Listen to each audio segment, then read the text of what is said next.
اور آپ اس کہانی سے واقف بھی ہیں کہ خداوند نے ابراہیم کو اپنا ملک چھوڑنے کو کہا، یہاں تک کہ خداوند نے ابھی ابراہیم کو اس جگہ کا نام بھی نہیں بتایا تھا جہاں اسے جانا تھا، لیکن تو بھی ابراہیم نے خداوند سے سوال کیے بغیر خداوند پر ایمان رکھا، اور وہ اپنے پورے خاندان کو لے کر خداوند کے حکم کے مطابق سفر پر روانہ ہو گیا، اور اس سفر کے دوران ہی ابراہیم کے باپ کی وفات ہو گئی، اور اس سفر کے دوران ابراہیم اس قدر امیر ہو گیا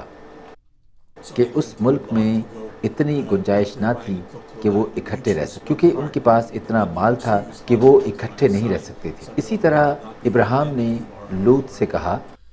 کہ اگر تو بائیں جائے تو میں دہنے جاؤں گا، اور اگر تو دہنے جائے تو میں بائیں جاؤں گا، تاکہ ان کے درمیان اور ان کے چرواہوں کے درمیان کوئی جھگڑا نہ ہو۔ تو لوط نے یردن کی ساری ترائی یعنی سدوم کو اپنے لیے چن لیا، اور ابراہیم تو ملک کنعان میں ہی رہا۔ اور جب لوط سدوم میں رہ رہا تھا تو کچھ بادشاہ اس شہر میں آئے، اور انہوں نے سدوم کے شہر کو تباہ کر دیا اور لوط کو بھی اغوا کر لیا، اور ابراہیم نے اپنے نوکروں کو لیا تاکہ وہ نہ صرف لوط کو بچا سکے بلکہ سدوم اور ارد گرد کے علاقے کے لوگوں کو بھی بچا سکے۔ اور اس واقعے کے بعد ہی خداوند ابراہیم کے پاس آیا اور اس نے اسے بتایا کہ تو بابرکت ہے، اور یہی سب ہمیں پیدائش کی کتاب میں ملتا ہے، یعنی کہ ہم یہ دیکھتے ہیں کہ شروع ہی سے ابراہیم خدا کی نظر میں راست باز ٹھہرا تھا، اور اس کی سب سے بڑی وجہ خدا کے حکموں کی پیروی کرنا۔ جب بھی خداوند ابراہیم کو کوئی حکم دیتا تو ابراہیم ان حکموں کی تکمیل کیا کرتا تھا، اور وہی اس کی رہنمائی کرے گا۔ بلکہ آئیے ہم پیدائش کی کتاب اور اس کے 15 باب کو پڑھتے ہیں اور دیکھتے ہیں وہاں کیا لکھا ہے۔ ہم پہلی آیت سے پڑھنا شروع کرتے ہیں۔ ان باتوں کے بعد خداوند کا کلام رویا میں ابراہیم پر نازل ہوا، اور اس نے فرمایا، اے ابراہیم تو مت ڈر، میں تیری سپر اور تیرا بہت بڑا اجر ہوں۔ ابراہیم نے کہا، اے خداوند خدا، تو مجھے کیا دے گا، کیونکہ میں تو بے اولاد جاتا ہوں، اور میرے گھر کا مختار دمشقی علیزر ہے۔ پھر ابراہیم نے کہا، دیکھ تو نے مجھے کوئی اولاد نہیں دی، اور دیکھ میرا خانہ زاد میرا وارث ہوگا۔ تب خداوند کا کلام اس پر نازل ہوا، اور اس نے فرمایا، یہ تیرا وارث نہ ہوگا، بلکہ وہ جو تیرے صلب سے پیدا ہوگا وہی تیرا وارث ہوگا۔ اور وہ اس کو باہر لے گیا اور کہا کہ اب آسمان کی طرف نگاہ کر، اور اگر تو ستاروں کو گن سکتا ہے تو گن، اور اس سے کہا کہ تیری اولاد ایسی ہی ہوگی۔ اور وہ خداوند پر ایمان لایا، اور اسے اس نے اس کے حق میں راست بازی شمار کیا۔ اب دیکھیے کہ ہمیں اس کہانی سے یہ معلوم ہوتا ہے کہ لوط پہلے ہی ابراہیم کو چھوڑ چکا تھا۔ لوط دراصل ابراہیم کا بھتیجا تھا، اور وہ ابراہیم کے ساتھ تھا، لیکن کیونکہ وہ اتنے امیر ہو گئے تھے کہ وہ ساتھ نہیں رہ سکتے تھے، اور اسی وجہ سے وہ لوط نے ابراہیم کو چھوڑ دیا، اور ایک دم سے ابراہیم کو یہ احساس ہوا کہ اس کا کوئی وارث نہیں، یعنی کہ اس کا کوئی بیٹا نہیں ہے۔ اور جب خداوند نے ابراہیم سے کہا کہ تیرا اجر بڑا ہوگا، تب ابراہیم نے کہا کہ اے خداوند خدا، تو مجھے کیا دے گا، کیونکہ میں تو بے اولاد ہوں۔ اور تب خداوند نے کہا، نہیں، تیرا بیٹا ہوگا، اور وہ تیرے صلب سے پیدا ہوگا، وہی تیرا وارث ہوگا۔ اور وہ اس کو باہر لے گیا اور کہا کہ تو ستاروں کو گن سکتا ہے تو گن، اور اس سے کہا کہ تیری اولاد ایسی ہی ہوگی۔ اور جیسے ہی خداوند نے اپنی بات کہہ کر ختم کی، ابراہیم فوری طور پر خداوند پر ایمان لایا، اور کیونکہ ابراہیم خداوند پر ایمان لایا اسی لیے خداوند نے اسے راست باز شمار کیا۔ دیکھیے، جیسا کہ میں نے آپ کو پچھلی مرتبہ بھی کہا تھا کہ خداوند کی سب سے بڑی خوشی میں سے ایک یہ ہے کہ لوگ اس پر ایمان لائیں، اور ابراہیم نے یہی کیا، اور اسی لیے خداوند نے اسے کہا کہ نہ صرف تیری اولاد ہوگی بلکہ تیرے اتنے وارث ہوں گے کہ وہ آسمان کے ستاروں کی مانند یا سمندر کی ریت کی مانند ہوں گے کہ تو انہیں گن بھی نہ سکے گا۔ اور جب خداوند نے یہ کہا تو ابراہیم نے ہرگز شک نہ کیا، بلکہ اس نے کہا کہ ٹھیک ہے خداوند، میں تجھ پر ایمان رکھتا ہوں۔ اور جب خدا نے ابراہیم کے اس ایمان کو دیکھا تو خداوند نے کہا کہ یہ شخص راست باز ہے۔ دیکھیے، خداوند چاہتا ہے کہ ہر شخص اس پر ایسا ہی ایمان لائے کہ جب بھی خداوند کسی بھی شخص سے کچھ کہے تو ہم آگے سے سوال کرنے کے بجائے یہ کہیں کہ ٹھیک ہے خداوند، کیونکہ تو نے ایسا کہا ہے تو ہم تجھ پر ایمان لاتے ہیں۔ اسی وجہ سے ابراہیم کو ایمانداروں کا باپ کہا جاتا ہے، کیونکہ ابراہیم ایماندار تھا، اپنے ایمان میں مضبوط تھا، اور یہ بات خداوند کو نہایت خوش کرتی ہے۔ جب ہم اپنے پورے دل، اپنی پوری جان اور اپنی روح سے خداوند پر ایمان لاتے ہیں، تو پولس ہمیں ابراہیم کی مثال دے کر یہ بتانا چاہتا ہے کہ ابراہیم خداوند کے حضور راست باز اس لیے ٹھہرا کیونکہ وہ خداوند پر اور اس کے کلام پر ایمان لایا تھا۔ تو آئیے ہم واپس رومیو اس کے 4 باب کی طرف چلتے ہیں اور ہم 9 سے 12 آیات تک پڑھیں گے۔ بس کیا یہ مبارکبادی مختونوں ہی کے لیے ہے یا نامختونوں کے لیے بھی؟ کیونکہ ہمارا دعویٰ یہ ہے کہ ابراہیم کے لیے اس کا ایمان راست بازی گنا گیا۔ بس کس حالت میں گنا گیا؟ مختونی میں یا نامختونی میں؟ مختونی میں نہیں بلکہ نامختونی میں۔ اور اس نے ختنہ کا نشان پایا کہ اس ایمان کی راست بازی پر مہر ہو جائے جو اسے نامختونی کی حالت میں حاصل تھا، تاکہ وہ ان سب کا باپ ٹھہرے جو باوجود نامختون ہونے کے ایمان لاتے ہیں، اور ان کے لیے بھی راست بازی محسوب کی جائے، اور ان مختونوں کو باپ ہو جو نہ صرف مختون ہیں بلکہ ہمارے باپ ابراہیم کے اس ایمان کی بھی پیروی کرتے ہیں جو اسے نامختونی کی حالت میں حاصل تھا۔ اب دیکھیے پولس ہمیں فرق بتا رہا ہے ختنہ اور ایمان کے بیچ اور مختونی اور نامختونی کے درمیان۔ اور کلام مقدس میں جب ہم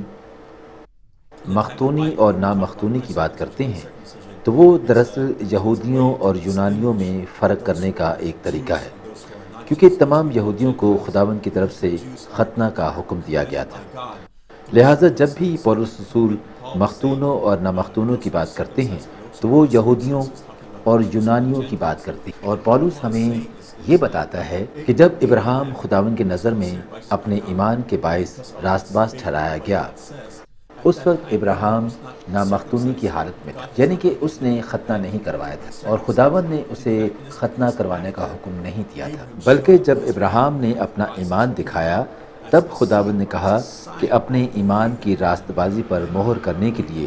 جو اسے نامختونی کی حالت میں حاصل تھی، اسے اپنا اور اپنے گھرانے کے تمام وارثوں کا ختنہ کروانا ہے جو اس کے ایمان کا نشان اور مہر ہوگی۔ پولس نے اس سب کا ذکر اسی لیے کیا تاکہ وہ ہمیں یہ بتا سکے کہ یونانی بھی خداوند کے حضور راست باز ٹھہرائے جاتے ہیں۔ جیسا کہ میں نے آپ سے یہ پہلے بھی کہا تھا کہ خداوند صرف یہودیوں کا یا کسی ایک شخص کا خدا نہیں ہے، بلکہ وہ ان تمام لوگوں کا خداوند ہے جو اس پر ایمان لاتے ہیں۔ اس کے نزدیک کوئی خاص یا عام نہیں، اس کے لیے سب برابر ہیں، اور ہم اپنے اعمال سے نہیں، اچھے کام کر کے نہیں، اپنی طاقت سے، شریعت کو پورا کر کے نہیں، بلکہ صرف اس لیے کہ ہم خداوند پر ایمان رکھتے ہیں، اور ہمارا ویسا ہی ایمان ہے جیسا ابراہیم کا تھا۔ اس سب سے ہم خدا کے حضور راست باز ٹھہرائے جاتے ہیں۔ جب ہم ابراہیم کی طرح خداوند سے یہ کہتے ہیں کہ خداوند میں تجھ پر ایمان لاتا ہوں، اور جب ہم کلام مقدس کو سنتے ہیں اور یسوع مسیح کی اس قربانی پر ایمان لاتے ہیں جو اس نے ہمارے گناہوں کی خاطر دی، تو گویا ہم خدا پر اسی طرح ایمان لاتے ہیں جیسے ابراہیم خدا پر ایمان لایا تھا، اور اسی طرح سے ہم ابراہیم کی اولاد میں سے سمجھے جاتے ہیں، کیونکہ ہمارا بھی وہی تصور ہے، وہی ایمان ہے جو ابراہیم کا تھا۔ خدا کو ہماری ظاہری حالت سے فرق نہیں پڑتا۔ تو آئیے اب ہم رومیو 4 باب اس کی 13 سے 15 آیات تک پڑھتے ہیں۔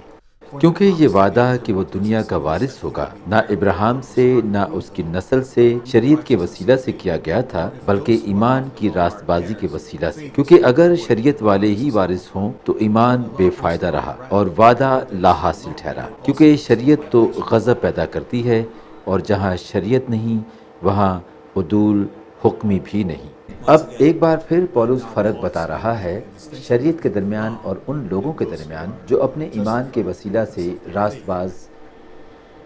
ٹھہرائے جاتے ہیں۔ یہ وہ فرق ہے جو پولس چاہتا ہے کہ ہم سب لوگ جانیں کہ ہم یا تو قانون کے تحت اپنی زندگیاں گزارنے کا انتخاب کر سکتے ہیں یا ہم ایمان کے تحت اپنی زندگیاں گزارنے کا انتخاب کر سکتے ہیں۔ یعنی کہ خدا پر ایمان لا کر جب ہم شریعت کے مطابق جینے کا انتخاب کرتے ہیں تو ہم خداوند کی راست بازی کو اپنی طاقت، اپنے وسائل سے پورا کرنا چاہ رہے ہوتے ہیں، اور پولس کہتا ہے کہ جب ہم ایسا کرتے ہیں تو ہم ناکام ہو جاتے ہیں، کیونکہ اپنی طاقت سے خداوند کی راست بازی کو پورا کرنا نہایت ہی مشکل ہے۔ اس کے برعکس جب ہم ایمان کا انتخاب کرتے ہیں تو ہمیں شریعت کو پورا کرنے کی ہرگز ضرورت نہیں ہوتی، کیونکہ یسوع مسیح پہلے ہی ہمارے لیے ایسا کر ایمان کا انتخاب کر کے ہم خداوند سے یہ کہتے ہیں کہ ہم تجھ پر یقین رکھتے ہیں، تب خدا بھی یقیناً ہم سے یہ کہتا ہے کہ اب تم راست باز ہو، تم راست باز ہو کیونکہ تم مجھ پر اور میرے کلام پر یقین رکھتے ہو۔ تو پولس ہمیں یہ دکھانا چاہ رہا ہے کہ جو وعدہ خدا نے ابراہیم سے کیا وہ اس لیے نہیں کیا تھا کیونکہ ابراہیم نے شریعت کے تمام تقاضوں کو پورا کیا تھا، بلکہ اس لیے کیونکہ ابراہیم خداوند پر ایمان لایا تھا، کیونکہ اس نے خداوند کو دل سے اپنا خدا تسلیم کیا تھا، اور جو کچھ بھی خداوند ابراہیم سے کہتا تھا وہ بغیر کسی شک کے خدا پر ایمان رکھتا تھا۔ اور جب خداوند نے یہ محسوس کیا کہ ابراہیم اس پر کامل یقین رکھتا ہے تو خداوند خوش ہوا، اور یہی وجہ ہے کہ خدا نے ابراہیم کو راست باز ٹھہرایا۔ ابراہیم کے دور میں شریعت نہیں دی گئی تھی۔ اگر ہم پرانے عہد نامے کا مطالعہ کریں تو ہمیں یہ پتہ چلتا ہے کہ شریعت در حقیقت موسیٰ کے دور میں دی گئی تھی، جو ابراہیم کے تقریباً 100 سال بعد کی بات ہے۔ تو پولس ہمیں یہ بتا رہا ہے کہ پرانے عہد نامے میں بھی اپنی طاقت سے، اپنے زور اور اپنے طریقوں سے خداوند کو خوش کرنے یا نجات حاصل کرنے اور اپنے زور سے شریعت کے اصولوں کو پورا کرنے کو مسترد کیا گیا ہے، اور بتایا گیا ہے کہ یہ خداوند کا حقیقی خیال نہیں ہے۔ خداوند نے کبھی بھی ایسا تصور نہیں کیا، بلکہ خداوند چاہتا ہے کہ ہم اس پر ایمان لائیں، اپنا توکل اس پر رکھیں۔ وہ چاہتا ہے کہ ہم اس بات کو جانیں کہ ہم اپنی طاقت، اپنے طریقے سے کچھ بھی نہیں کر سکتے۔ خود سے کوشش کرنے کے بجائے جب ہم خداوند پر ایمان لاتے ہیں اور اس بات پر یقین کرتے ہیں کہ خداوند ہی ہمیں یہ توفیق دے سکتا ہے کہ ہم اس کی نظر میں مقبول ٹھہر سکیں، صرف تب ہی ہم خدا کی نظر میں راست باز ٹھہرائے جاتے ہیں، کیونکہ اس وقت ہم اپنے زور، اپنی طاقت، اپنی خودی کا انکار کر رہے ہوتے ہیں اور خداوند کے حضور اپنی کمزوریوں کا بھی اقرار کرتے ہیں، جس کی وجہ سے پھر خداوند اپنے فضل والے ہاتھ کو ہم پر بڑھاتا ہے۔ اور پولس رسول بھی ہمیں رومیو 4 باب میں یہی بتانا چاہتے ہیں کہ ابراہیم کے دور سے پہلے ابراہیم کو یہودی قوم کا باپ کہا جاتا ہے۔ تو یہودی قوم سے بھی پہلے یہ تصور کہ ہم خداوند کے حضور راست باز ٹھہرائے جاتے ہیں، اور ہماری آیت کا آخری حصہ جو ہم پڑھیں گے وہ 14 آیت ہے۔ اگر شریعت والے ہی وارث ہوں تو ایمان بے فائدہ رہا اور وعدہ لا حاصل ٹھہرا، کیونکہ شریعت تو غضب پیدا کرتی ہے، اور جہاں شریعت نہیں وہاں عدول حکمی بھی نہیں۔ اب جہاں شریعت نہیں وہاں عدول حکمی بھی نہیں۔ پولس بتاتا ہے کہ اس خیال کی بنیاد ہمیں رومیو 7 باب میں ملتی ہے، جس کے بارے میں ہم آگے چل کر بات کریں گے۔ لیکن جب ہم یہ کہتے ہیں کہ جہاں شریعت نہیں وہاں عدول حکمی بھی نہیں، تو کچھ لوگ یہ بحث کرتے ہیں کہ اگر ایسی بات ہے تو پھر تو یہ بہت ہی آسان سی بات ہے، خداوند پھر اپنے معیار کو ختم کیوں نہیں کر دیتا، تاکہ نہ ہی کوئی شریعت ہوگی نہ ہی گناہ ہوگا، اور جب کوئی گناہ نہیں ہوگا تو ہر شخص خداوند کے حضور راست باز ٹھہرے گا۔ لیکن کیا آپ کو یاد ہے کہ میں نے پچھلی مرتبہ آپ لوگوں سے یہ کہا تھا کہ قانون اصل میں خدا کی راست بازی کی ظاہری شکل ہے، اور خداوند منصف ہے، اور کیونکہ ہمارا خدا انصاف کا خدا ہے اس لیے وہ اپنے معیار کو کبھی ہمارے لیے کم نہیں کر سکتا، اور اگر وہ اپنے معیار کو ہماری خاطر کم کرتا ہے تو وہ خداوند نہیں ہے، کیونکہ وہ کسی ایک شخص کا طرفدار نہیں، اور کسی ایک شخص کی خاطر وہ اپنے اصول و قوانین تبدیل نہیں کر سکتا، اور نہ ہی وہ شریعت کے تقاضوں کو کم کر سکتا ہے۔ قانون یعنی کہ شریعت راست بازی کی ظاہری شکل ہے، اور قانون ہی ہمیں صحیح اور غلط میں فرق بتاتا ہے، اور اسی سے ہمیں گناہ کی پہچان بھی ہوتی ہے۔ لہٰذا جب ہم یہ کہتے ہیں کہ ہم قانون سے چھٹکارا حاصل کرتے ہیں تو یہ بالکل ناممکن بات، کیونکہ خداوند اپنی فطرت کو تبدیل نہیں کر سکتا اور نہ ہی انصاف کے تقاضوں کو ختم کر سکتا ہے، کیونکہ قانون اسی لیے موجود ہے کیونکہ خداوند خود موجود ہے، اور خداوند کے بارے میں سب سے عظیم بات یہی ہے کہ اگرچہ وہ منصف ہے لیکن وہ محبت بھی ہے، اور ان دونوں باتوں کا آپس میں تضاد ہے، یعنی کہ یہ دو باتیں آپس میں متفق نہیں، لیکن خداوند نے ہمیں بچایا ہے اور ہمیں نجات بخش۔ اس کی وجہ صرف یہ ہے کہ خداوند ہم سے اتنا پیار کرتا ہے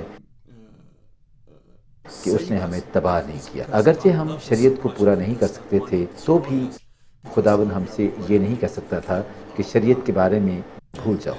لوگوں کے بارے میں بھول جاؤ، اور بے شک شریعت کو پورا نہ کرو، ہرگز۔ خداوند خود کو جھٹلا نہیں، اسی طرح وہ اس محبت کو بھی نہیں جھٹلا سکتا جو وہ ہم سے کرتا ہے۔ اسی وجہ سے اس سے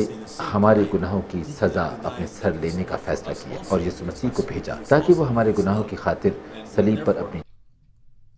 جان دے سکے اور ہم زندگی پا سکیں، اور اس طرح سے اس کی صداقت کا انصاف اور اس کی محبت کے تمام تقاضے بھی پورے ہو گئے۔ اور یہی بات پولس رسول پچھلے کئی ابواب میں بتا رہے ہیں، یعنی کہ رومیوں کے کچھ ابواب میں مسلسل پولس ہمیں یہ بتاتا آ رہا ہے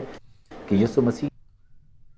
نے ہمارے گناہوں کی خاطر صلیب پر اپنی جان دی، اور وہ صرف اس لیے کیونکہ ہم راست باز ٹھہر سکیں۔ اگر خداوند ایسا نہ کرتا تو اسے یا تو ہمیں تباہ و برباد کرنا پڑتا یا پھر اپنے اصولوں کو بدلنا پڑتا، اور خداوند یہ دونوں کام نہیں کرنا چاہتا۔ وہ اپنا معیار اس لیے نہیں بدل سکتا تھا کیونکہ وہ خدا ہے اور انصاف کا خدا ہے، اور دوسری طرف وہ ہم سے اتنا پیار کرتا ہے کہ وہ ہمیں تباہ نہیں کرنا چاہتا تھا، اس لیے اس نے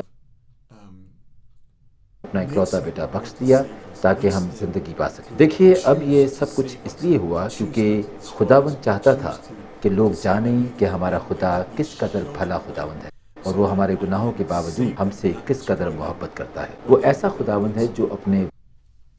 وعدوں کی لاج رکھتا ہے، جو اپنے انصاف کو جھٹلا نہیں سکتا، اس لیے ساتھ ساتھ وہ اپنی محبت کو بھی جھٹلا نہیں سکتا۔ اور کیونکہ انسان نے خدا کے حضور بغاوت کی تھی جس کی سزا موت ہے،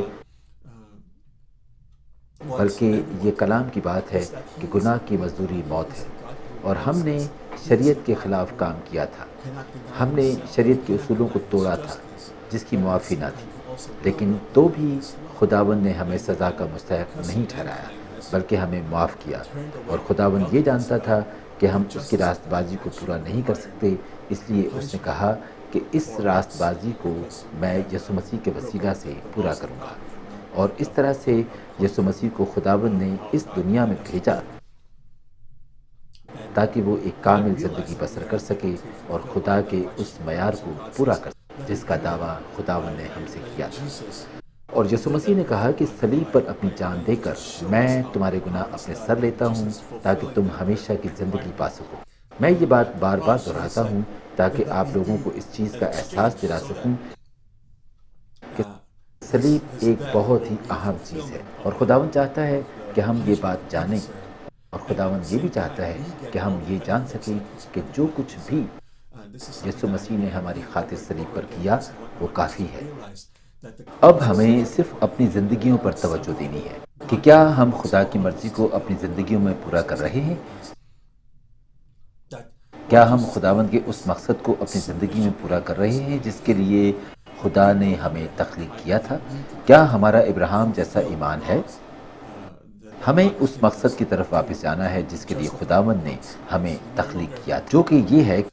کہ ہم اپنی زندگیاں خدا کے حکموں کے مطابق گزاریں، اور اس بات کا برملا اظہار کریں کہ ہم خداوند کے بغیر کچھ بھی نہیں ہیں۔ وہی ہماری طاقت ہے، وہی ہمارا زور ہے، وہی ہمارا محکم قلعہ ہے، اس کا ہماری زندگیوں میں ہونا نہایت ہی ضروری ہے۔ ہمیں خداوند سے یہ دعا کرنی چاہیے کہ خداوند ہمیں تیری ضرورت ہے، تو ہمارا نجات دہندہ ہے، تو ہی ہمیں ہماری زندگی کا اصل مقصد بتا کہ تو ہمیں کس مقصد کے لیے تخلیق کیا ہے،